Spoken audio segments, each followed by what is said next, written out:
देखना, जब तुम, अब देखो पहचान बता रहे हैं कि भगवान के सन्मुख हो, जब तुम प्रभु के सन्मुख होगे तो तुम देखना तुम्हारा उत्साह बढ़ेगा।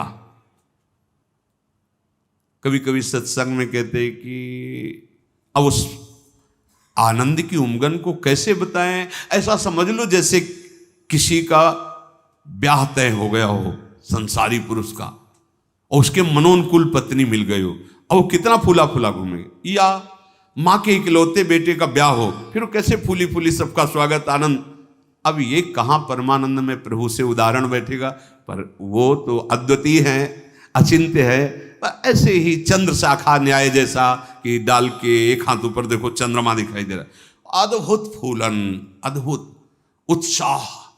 जिस समय भगवत सन्मुख होगे ना, एक ऐसी उन्मत्तता, एक ऐसे आनंद की उमंगन, उसके लिए ललचाओ। जो तुम खोज रहे हो इधर नहीं है, वो इधर है। परमानंद, विज्ञानानंद, क्या क्या भगवान की उस आनंद को महापुरुषों ने सजा करके, बहुत सुख में, परमानंद में। निश्चित निश्चित हम कई बार कहा है कि अगर इस ऐसा कुछ होता तो हम कह जरूर देते, भले हमारी कमी होती कि हमारी कमी के कारण ने, पर हम कह देते, पर सच्ची कहते हैं। वो उसी आनंद का ये जितना ये आनंद का जो क्षेत्र माना गया शरीर है, भोग है, इसकी तो दशा देख रहे हो। आनंद का स्वरूप प्रभु में, ज्यों ज्यों तुम्हारा प्रभु सन्मुख होकर कदम बढ़ेगा तो तुम्हारे अंदर अद्भुत आनंद, अद्भुत उत्साह, अद्भुत उत्कंठा और एक दिव्य शक्ति। ये भी बात, एक दिव्य शक्ति तुम्हारे अंदर, दैवी संपदा बढ़ने लगेगी, एक अलौकिक शांति रहेगी, दुख सुख में एक समानता का भाव आ जाएगा। कोई भी भोग तुम्हें प्रिय नहीं लगेगा, नहीं खान पान ते भावे है, नहीं कोमल वसन सुहावे है, सब विषय लगे ते खारा है, हरि आशिक का मग न्यारा है। संत जन देखते ही ऐसे लगेंगे जैसे स्नेह संबंधी जन मिलते हैं। अच्छा अच्छा, ऐसे संतों को देखते ही मन नाच पड़ेगा, आज तो हो भाग्य भगवत सन्मुख का, आज तो हो भाग्य, हमें साधु समागम मिला, हमें संत जन मिले। तुम्हारी विलक्षणी एक स्थिति होगी, कोई भी द्वंद्व तुम्हें स्पर्श नहीं कर पाएगा। निराशा, चिंता, भय, विषाद, कामना, वासना, ये सब क्षीण होने लगेंगी, केवल भगवत सन्मुखता। जब तक तुम भगवान की तरफ पीठ किए हो और संसार भोगों की तरफ मुख किए हो, तो तुम कुछ भी कर लो, तुम्हें सुख शांति मिलने वाली नहीं। जितना जितना तुम भोग संग्रह, धन वैभव एकत्रित करोगे, उतना ही अशांत और चिंतित और शोकित होते जाओगे। ये महापुरुषों की बात है, देख लो अपने हृदयों को। जितना तुम भोगों की तरफ बढ़ोगे, परिणाम में ये दोष तुम्हारे अंदर आएंगे। जैसे भगवत सन्मुखता, तो कैसे जाने भगवत सन्मुख है? तो बोले ज्यों ही तुम भगवत सन्मुख होगे तो तुम्हारा एक एक क्षण नवीन उत्साह, नवीन उत्कंठा, दिव्य शक्ति और दैवी संपदा, शांति, समता, वैराग्य, प्रेम और संतों को देखकर अपार सुख, ऐसा ये भगवत सन्मुखता का लक्षण। अब यहां बता रहे, चाहे जितना तुम धन वैभव भोग एकत्रित कर लो, भगवत विमुख हो, तुम्हें कभी सुख शांति नहीं मिल सकती। भगवत विमुख का लक्षण क्या है? भय, विषाद, चिंता, राग, द्वेष, वैर, अशांति, द्रोह, दंभ, पाखंड, परिग्रह, हिंसा, कामना, वासना, ममता, दुर्गुण, दुर्विचार, भयानक दुख, ये भगवत विमुख के लक्षण हैं। जो भगवत सन्मुख होता है, एक भी उनके हृदय में नहीं होते। ये जांचो जांचो, अंदर जांचो। भगवत विमुक्ता का लक्षण, मूल लक्षण, भोगों में सुख है, इसी में सारे दोष बैठे हुए हैं। और जहां भगवत सन्मुख हुए, तहां तुम्हारा प्रतिपल नवीन उत्साह, नवीन उत्कंठा, दिव्य शक्ति, दैवी संपदा, शांति, समता, वैराग्य, प्रेम, समस्त द्वंद्वों से छूट करके एक अद्भुत आनंद और संत समागम जीवन बन जाएगा। देखो राधा बाबा पूर्ण महापुरुष हैं, कोई उनको जानना थोड़ी साधन साध्य के विषय में, पर आपको ध्यान होगा जब ऋषिकेश में उनके गांठों में बहुत दर्द वात रोग के कारण, तो वो अपने निजी जन से कह रहे थे भाई मुझे सत्संग में पहुंचा दो। वो सेवा करते करते शायद श्रमित हो गए होंगे या जो भी, तो उन्होंने बाबा की इस बात का सपोर्ट नहीं किया। बहुत बार कहने पर तो बाबा कहा कि आप ये जानते हो कि हम जा ही नहीं पाएंगे। उन्होंने कहा आप जा ही नहीं पाओगे क्योंकि आपकी गांठ, बोले ऐसा नहीं। फिर जो बाबा ने अंदर बात की, वो जो लिखा था कि भगवान श्री कृष्ण से प्रार्थना की कि प्रीतम मुझे इतनी सामर्थ्य केवल दे दो कि जहां से सत्संग सुनाई देता वहां तक मैं पहुंच जाऊं, और एक बांस डंडा उठाया और बाबा घसीटते हुए वहां गए। इस बात का बहुत प्रभाव पड़ा हृदय में कि इनको कोई साधन साध्य विषय अब जानकारी की आवश्यकता नहीं, पूर्ण महापुरुष हैं, संपूर्ण हैं, उनमें कोई भी, लेकिन ऐसे महापुरुष होते हुए सत्संग की इतनी प्रियता, वो देखो लिखा है यहां, साधु सम एकदम आनंदित हो गए कि आज तो मुझे साधु समागम मिला। ये भगवत सन्मुख का लक्षण, विमुख का नहीं, भगवत सन्मुख का लक्षण। तो हम अपने को जबरदस्ती मुख मोड़ना होगा। अगर हम इसी जन्म में परम कल्याण चाहते हैं, इसी जन्म में सुख चाहते हैं, मुख मोड़ना हो। जबरदस्ती शब्द लिखा है, जबरदस्ती मोड़ना, हटो हटो। जैसे है ना कि अब जिस तुम कगार पे खड़े हो, भारी दरार पड़ गई है, जबरदस्ती हटो नहीं तो गिरने वाले हो, धारा में तुम बह जाओगे, डूब जाओगे। ऐसे ही तुम्हारी वही दशा है जैसे हरी हरी घास खा रहा है बकरा और बकरी से सहवास कर रहा है और बड़ा सुख का अनुभव कर रहा है, पर वो कसाईवाड़े में बंद है। वो ये नहीं जान रहा कि अब की नंबर हमारा आ रहा है गड़ासा चलने का, वो नहीं जान पा रहा है। इसी प्रकार आप खान पान, शौक, मौज मस्ती, परिवार, सांसारिक सुख भोग रहे हैं, पर आपको पता नहीं कि काल के कसाईवाड़े में है। मौत का गड़ासा वो बिल्कुल तैयार किए हुए है, बस समय की देरी है, नंबर आपका ही है। सावधान। इसीलिए करे जबरदस्ती भगवत सन्मुख करो अपने मन को, अपने तन को, अपनी वाणी को, अपनी चेष्टा को। कोई उपाय नहीं है बचने का। आपको दिखाई दे रहा क्या है, तो भयभीत कर रहे हैं, आप देख ही नहीं पा रहे हो, भय तो तांडव मचा रहा है। देख लो, ऐसे जरा सी भूमि हुई, हजारों लोग मकान के नीचे दब के मर गए। ऐसे जल में उफान आई, एक लहर आई, प्रांत का प्रांत नष्ट कर दिया। क्या क्या लीलाएं हो रही प्रकृति की, माया की। हमारा भी तो नंबर आएगा ना कोई तो आएगा, काल का रूप, कहीं ना कहीं कोई रोग, कोई घटना, कोई, और हम मस्त हैं जैसे बकरा हरी हरी घास खा रहा है, ऐसा ऐसा उसको लग रहा है हम बड़े सुखी, ये पता नहीं अगला नंबर हमारा है। तुमको बिना सूचना दिए, बिना राय के तुम्हारी मृत्यु तुम्हारा नाश कर देगी। मृत्यु किसी से राय लेती क्या कि अब हमारी प्रार्थना स्वीकार करें, हम अपना काम शुरू करें, यदि आपकी आज्ञा हो? ऐसा नहीं हो। अगर ऐसा हो तो कोई तैयार नहीं होगा, कोई नहीं तैयार होगा। बिना आपको सूचना दिए, बिना आपकी राय के वो आपका नाश कर देगी मृत्यु। इसलिए वो सहसा आप पर आक्रमण करेगी, उसके पहले आप सावधान हो जाओ। अब वो कब करेगी कुछ पता नहीं है, इसलिए आपको अभी से, इसी सेकंड से सावधानी करनी है। क्या?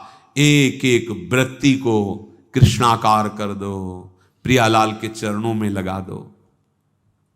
बुद्धिमान उपासक सावधान, तुम्हारी जन्म के साथ ही मृत्यु पैदा हो चुकी तुम्हारी। कितने अनुभवी महापुरुष कह रहे सावधान, जब तुम्हारा जन्म हुआ था उसी समय तुम्हारी मृत्यु भी पैदा हो गई है। बस तुम्हारे साथ चल रही मृत्यु अवसर देख रही है, समय देख रही, जहां पूरा हुआ वो अपना काम कर देगी। इसलिए प्रतिक्षण तू मृत्यु की दृष्टि में है, शिकार बिल्कुल लक्ष्य पे है। मृत्यु का अंतिम स्पर्श तुम्हारा सर्वनाश कर देगा। शरीर, रुपया, पैसा, कामना, घर, मकान, पद, पदवी, सब। अतः तुम कुछ ऐसा करो जिससे मृत्यु शरीर पर प्रभाव पड़े, आप पर नहीं। आप कर्ता भोक्ता भाव में हैं, इसलिए आप पर प्रभाव पड़ता है। वो क्या है? इस चक्र से सदा छूट जाने के लिए एकमात्र सब ग्रंथ, सब संत और सब पंथ का निर्णय है सतत भगवत भजन, सतत भगवत चिंतन, प्रभु के आश्रित होकर प्रभु का भजन। एक छोटी सी वस्तु जब भाव में भरकर आप प्रभु को समर्पित करते हैं तो प्रभु से बहुत बड़ी मान लेते हैं। हमारे प्रभु का स्वभाव ऐसा है। पत्रम पुष्पम फलम तोयम ये में भक्ता प्रति। देखो नाशवान वस्तु है ना। अगर एक चुल्लू जल भगवद अर्पण कर दिया, भगवान उतने में प्रसन्न हो रहे हैं। एक तुलसी दल ले लिया, एक फूल ले लिया, कोई फल ले लिया, और भगवान भाव में भरकर कहते हैं अश्नामी, मैं उसे खा लेता हूं। जैसे फूल सूंघने की वस्तु है, पर भगवान कर मैं पा लेता हूं, पत्ता पा लेता हूं, जल पा लेता हूं, फल पा लेता हूं। पत्रम पुष्पम फलम तोयम ये में भक्त्या, भक्ति भाव से जो भक्त अर्पित कर देता है, भगवान कहते हैं मैं उसे पा लेता हूं, वो शाश्वत हो गई। दो प्रकार की बैंक है, एक मायाकृत बैंक, एक हरि बैंक। हरि बैंक में वही वस्तु जमा होती है जो त्वदीयम वस्तु गोविंदम तुभ्यमेव समर्पय से होता है। ध्यान रखना, आपके द्वारा दी हुई वस्तु आपको समर्पित है, ये हरि बैंक में जमा हो गया। अगर आप निष्काम भाव से करते हैं तो भगवत प्राप्त हो जाएंगे, सकाम भाव से करते हैं तो आपको बहुत आगे बढ़ करके मिलेगी। और यहां जो बैंक में मायाकृत जमा है ये सब रद्द, शरीर छूटा, सब व्यर्थ गया। मानव जीवन का एक एक क्षण इतना कीमती है कि उसके बदले में फिर कुछ नहीं है कि हम ये दे करके समय खरीद ले। तो ऐसे समय को केवल केवल महामहिमा में भगवान नाम स्मृति में लगाओ। सब चेष्टाएं हो रही, नाम जप कर रहे हैं, आपका बैंक बैलेंस बढ़ रहा है। एक एक नाम, जैसे कोई भूखा व्यक्ति एक एक कवल पाता है तो तुष्टि पुष्टि क्षुधा निवृत्ति होती जाती है, ऐसे ही एक एक नाम संसार से वैराग्य, अपने स्वरूप का ज्ञान और भगवान के चरणों में प्रेम, ये तीनों होते चले जा रहे हैं। पर जैसे बहुत भूख लगी हो तो दो चार कवल में और भूख बढ़ती नजर आती है, तृप्ति का बोध नहीं होता। आधे पेट होने के बाद फिर स्वाद और तृप्ति का अनुभव होने लगता है। फिर पूरा जब पेट भर जाता है तो कहना क्या है। ऐसे ही अभी हम थोड़ा भजन करते तो और जलन बढ़ रही है। यद्यपि वो संसार से वैराग्य, स्वरूप का ज्ञान और भगवत चरणारविंद में प्रेम ये प्रारंभ हो गया है एक एक नाम से। पर जब आप 24 घंटे में कम से कम 12 घंटे का ऐसा अभ्यास बने कि हम भगवत स्मरण परायण, तो आधा पेट मानो हुए, फिर आपको स्वाद मिलने लगेगा। अनर्थ की निवृत्ति होते ही आनंद का स्फुरण होने लगेगा। पर एक एक नाम व्यर्थ नहीं जा रहा, गिनो या ना गिनो। किसी को भ्रम रहता अगर माला से गिनेंगे नहीं तो व्यर्थ चला जाएगा। अरे भाई, गिनना तो आपके मन को लगाने के लिए है। नाम तो अविनाशी है। राधा राधा बोला, नहीं गिनोगे तो फल नहीं मिलेगा क्या? कुछ लोगों को भ्रम होता है अगर गिना नहीं तो फिर वो संख्या ऐसे ही चली जाएगी, लिखा जाएगा नहीं। अरे गिनना केवल मन को लगाने के लिए है। नाम महामहिमा है, गिनो या ना गिनो। अब प्रेमी जन गिनने में नहीं रहते। हाँ, प्रेमी जन तो श्वास प्रश्वास अपने प्रीतम के नाम का वर्तमान में स्वाद ले रहे, उसका और कोई फल नहीं चाहिए। ये जिह्वा पे राधा राधा चल रहा है, हमें सब कुछ मिल गया, बस यही चलता रहे, हम भूलूं ना। इतना स्वाद, इतनी महासुख की वृत्ति उदय होती है। सामने प्रियालाल हृदय आनंद की उफान में, जिह्वा पे नाम, अब उसे क्या चाहिए? जो क्षण चला गया वो लौटकर दोबारा तुम्हारे जीवन में नहीं आएगा। बहुत बड़ा घाटा। अगर खाली चला गया तो बहुत बड़ी हानि, बहुत बड़ा छिद्र, बहुत बड़ी दोष वृत्ति हो गई। जरा सा भगवत विस्मरण में अंतर, माया का प्रवेश। का हनुमंत विपति प्रभु सोई, जब तो सुमिरन भजन न होई। श्वास प्रश्वास लगातार भगवन नाम का अभ्यास, भगवत स्मृति कहीं भी जा रहे हो, कोई भी कार्य कर रहे हो, किसी से भी कोई व्यवहार कर रहे हो, अंदर ही अंदर स्मरण, प्रभु का स्मरण न छूटने पावे।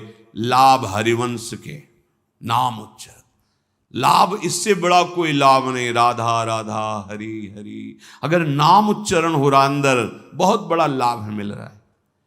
1,00,000 रुपया 1 घंटे में कमा लिया और हरि को भूल गए, किस काम में आएगा?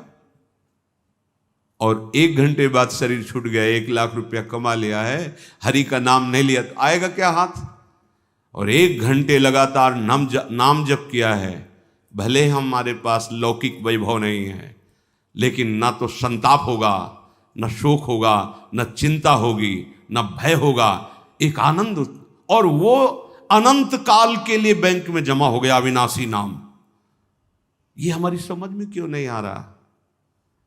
लाखों रुपया इकट्ठा कर ली, चिंता है, शोक है, भय है, नाना प्रकार की वासनाएं जल रहे हैं, लाभ क्या मिला?